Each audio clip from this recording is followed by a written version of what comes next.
it's just a growing process. So like every fight, I'm just getting better and better and better. And if you watch my growth, you would just be like, wow, like, unbelievable. Like, this young man is really doing his thing.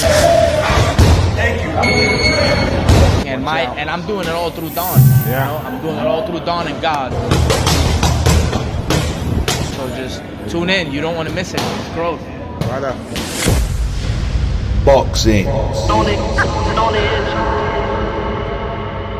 All right, Gleason's Gym, Brooklyn, New York City. Get it. Boxing on the Edge. I got a very special guest, Cuba Morgado. What's up, bro? How you doing, brother? Welcome back to the channel. Hell yeah. How you doing? Good, man. Good to see you, bro. You too, man. Hell yeah. Fresh off of sparring. I just caught some sparring. I'll leave some of the footage as we're talking.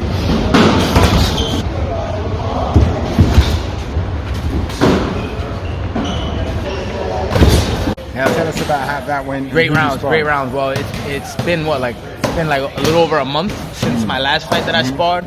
But Nana, he's getting ready to win right now and go to the nationals. So it's like he's sharp.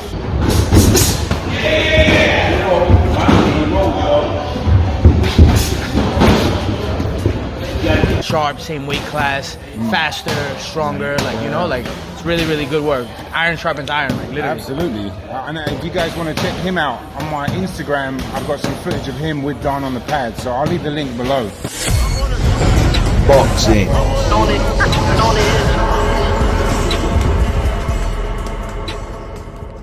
But you've got a fight coming up soon. Yeah, the 7th. Tell us about that, the 7th. December 7th, and then December 21st. Yeah, and January. And then January 22nd, Philly, finally, stateside. So your previous fight, we were talking off camera last week. Yeah. Tell us about how that went and how you actually evolved in the fight, because you had some thoughts that you were sharing with me. Yeah. It would be interesting to share to the viewers. It's crazy because, you know, like you would think that like in the fight, like everything is perfect or whatever, like that you're not going through your own like mental battles.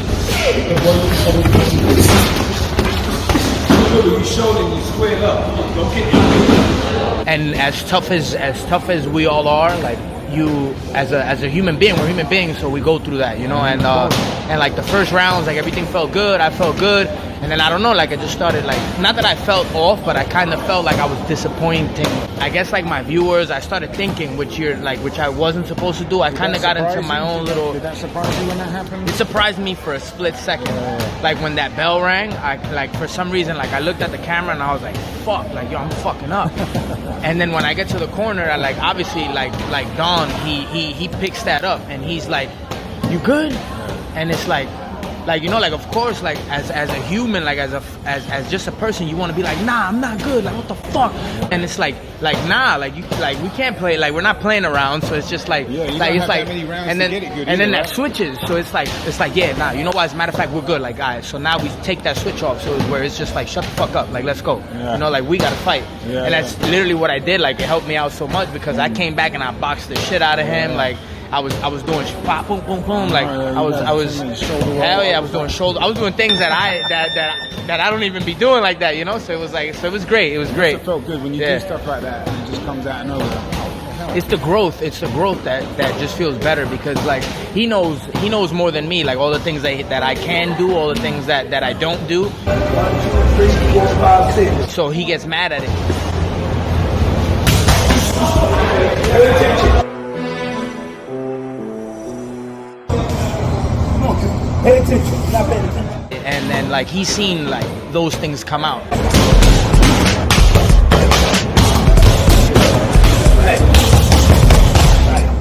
And instead of like, because you know how they say like pressure busts pipes or it makes diamonds.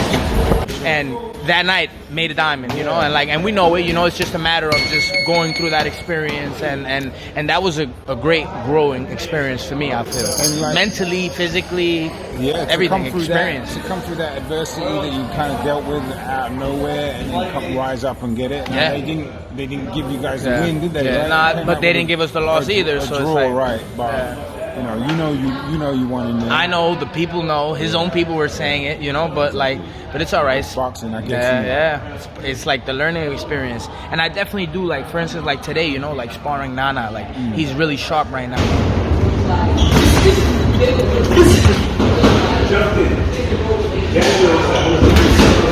Good try. now he's got momentum. He's been fighting every week. So like me coming off of a month not sparring and doing good and feeling good, you know, and giving him that challenge, it's like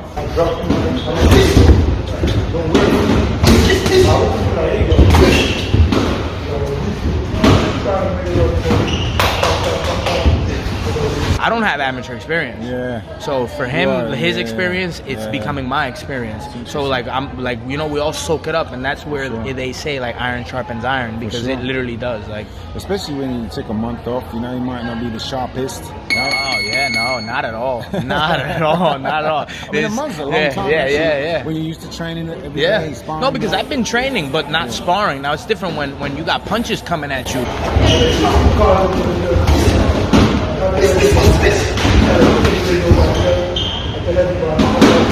As opposed to the bag, the double end bag, the pads or whatever, like you can picture somebody in front of you as much as you want, but having that person there, of course, and someone who's been fighting a lot, sparring and fighting a lot, and like he's been blowing dudes out. Yeah, he has. Hell yeah. He's been beating them up, beating them up. And that's our goal, you know. That's like what we all want to do: grow with each other, and just keep on stacking up the wins. You know, it's gonna be a great year, a great end of the year for us. I have our winner, elite novice male division at 139. Yes, man, Lana Williams. I train hard, and I got the mental. You can't break me unless you kill me. He's gonna win the nationals. We got Khalid just won that title. Brady wants to knock him out. Well, he's going for not it. a bad start. Right hand, Rodriguez in trouble. Oh, he just ate it right. Oh, just a blowout. Twady has to realize he's well ahead on the scorecards. Right. I made a video about that. Guys, check it out. Yeah, He did an interview please with do. Hell Khalid. yeah. He had the belt with him and everything. WBA Continental Champion Khalid Twady, bro. Congratulations, man. We made a video about this pre-fight, talking about the fight. Yep. So Speedy's about to win Speedy's about to get another title right now, November 9th, I believe. And then, you know, hopefully I'm up next. You know, I got my 2 victories coming in December. So it's just blessings after blessings, you know, like growing experiences. And then the Philly one's in. I'm gonna go with you on I can't he wait. asked me to go I with can't him. wait. I'll go, I bro. can't wait. January 22nd, so we'll get some footage for that. Stay tuned for that. But your very next fight, once again, remind me, December 7th, 7th. yeah. And that's in New York? No, it's in Dominican Republic. Okay, back to DR. Yeah. Okay, yeah. Because we talked about that, traveling. What kind of experience do you get from that? Actually, like the travel part, does that help you, or will it help you in the future for other fights? Maybe it definitely does, because it's not your home, you know. Like you're not fighting. You're in literally the enemy's territory, you know. Like you're taking a fucking plane and you're going to that guy's backyard, you know.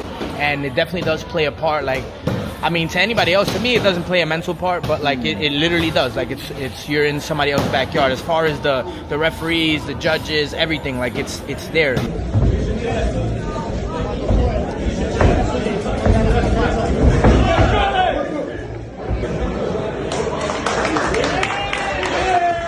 Definitely helps me. It definitely helps me, because it's like you got to overcome all of that, and you got to block all that shit out and just go in there and do what we're supposed to do. Let's go, jab. Yes, sir. Double it up, triple it up. Yeah. Let's go.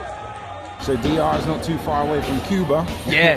No, it's not. It's not. Hell no, from the motherland. Obviously, No, Cuba Morgado. That's your name. Yeah. Talk to us about growing up. Like, you said you're Cuban and Bolivian. Yeah, Cuban right? and Bolivian. My mother's Bolivian and my father's Cuban. Nicknamed Cuba because I definitely I grew up not with my father, but like looking up obviously to my father, like love my father to death. I love my mother to death too, but I definitely I feel like I relate more to like my Cuban people. I was there for 6-7 months when I was 16. I go every year, you know, so like nice. I go to both places every year, but it's just like, you know, I guess it's like wherever it is where you feel more, where you can relate to, like, you know, over there, like we're poor, but we're humble and we're happy, you know, and I feel like that's just something that's always been me, like, you know, like always been just, it's all about like happiness and the little things that matter. And like for them, they're all hustlers. Like, you know, like it's just different. It's different mentality, the way that they are, like my people type, you know, like. Definitely. Did you pick up any of the boxing, obviously the Cuban boxing when you were there? Crazy because I didn't pick up the Cuban boxing over there because when I went, they you have to go to school over there to be able to be allowed in those gyms and to, I guess, like soak up some of the schools like the teaching. But like when I was in Gym X, one of my coaches, he was Toyo Aurelio, which he was I think he won a gold medal in the Pan American Games. And I soaked up a lot because he does a lot of like old school Cuban training, like rolling around in the ring, getting dizzy, and then like trying to find your equilibrium. Well, like, you know, I heard that too. And there's a couple of British coaches that do that. Yeah. Adam Booth, who trained David Hay and George Groves.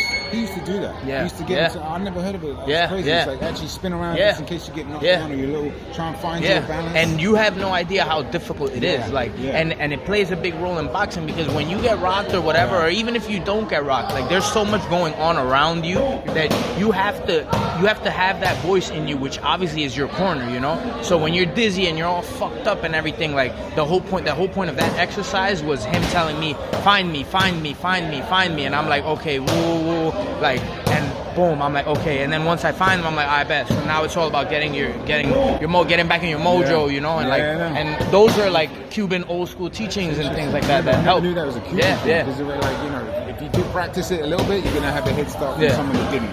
Well, it's definitely. I mean, I know that like they do it like in Europe, you know, like Russian and stuff like that. Yeah. But I don't know. To me, it was introduced by a Cuban coach. I never heard that before. Yeah. No, awesome, man. Obviously, amazing boxers from Cuba. Yeah. When I first came to the States, like Lara, Erazani Lara, Rivondial. I know not everybody loves watching them. Yeah. I love watching them. Like because it's a science, right? It's like so beautiful. The footwork, and like the hit, not get hit, the real art of boxing. They do it. Yeah, especially Rigondeaux. Oh my God. Rigondeaux is, I feel like it's just so underrated, and I don't know. I mean, there's a lot of politics in boxing. Yeah, there's a lot of politics in boxing, and there's like obviously like you can say like, damn, he could have done so much better, or he should have, or whatever, but it's like we don't know, like, you know, we don't know what it is, but it's just great. It doesn't take away from the fact that it's great, like his footwork and his technique and all that stuff. Like, counter punching is unreal. Yeah, just those little steps, you know, like stepping. His mind works so sharp as well. Remaining calm, like, cause he stayed calm in those situations, and it was just like split, like little. And those little things, they matter. That split second, that little like half a like centimeter to like, you know, it's millimeters. Yeah. Same with boxing. I was end on your countryman David Morrell, Cuban. Oh my God, yeah. Him and Benavidez. Yes. What are your thoughts on that? That's gonna be a good one, and honestly, like, David Benavidez is a monster. Yeah, he is a monster. He definitely is. But David Morrell he's a monster. David Morrell is a monster as well. That's at 175, isn't it? Yeah. Like, I honestly think I'd have to look at him really a bit closer, but I would slightly favour Benavidez, maybe just from his experience, and he's had twice as many fights almost. Morrell's only had like 12 fights, something like that. Yeah, but Morrell's amateur experience is way more than David Benavidez. David Benavidez, like me, had no amateur experience. It's a tough one you know, to like, it is. I wouldn't put my money on either. Yeah, of them, you know what I mean? It definitely is. I for my, like, at least for me, my take on it is that Benavidez gets hit way more than Morrell does. You know, like. Morrell is definitely more like on edge, like so it's like, you know, that night it's gonna be like the better man. He's very skillful. And he's tough, and he's very confident as well. Yeah, he's a very confident young man. They both are. Yeah, they both are. Benavidez makes adjustments as he's going, and I mean, so does Morrell. But Morrell comes in with that game plan where it's just like Cuban, like, you know, hit and not get hit. So he's like, he's more dangerous though. He's like more front foot. I'm gonna beat you up as well. It's really interesting stuff. Great fight. When is that? It's in December, is it? Or no, January. Yeah, I believe it's January. Yeah. All right, we'll end there, bro. It's definitely one of the more. Before we go, just tell the people something about the next fight and just how they're going to tune in, or like I'll do some footage of it as well. Well, it gets live streamed. We get the live. It's a link on YouTube. We get the link on YouTube, obviously, like the day of the fight and stuff. I'll keep you guys posted on that. But definitely tune in. It's just a growing process. So like every fight, I'm just getting better and better and better.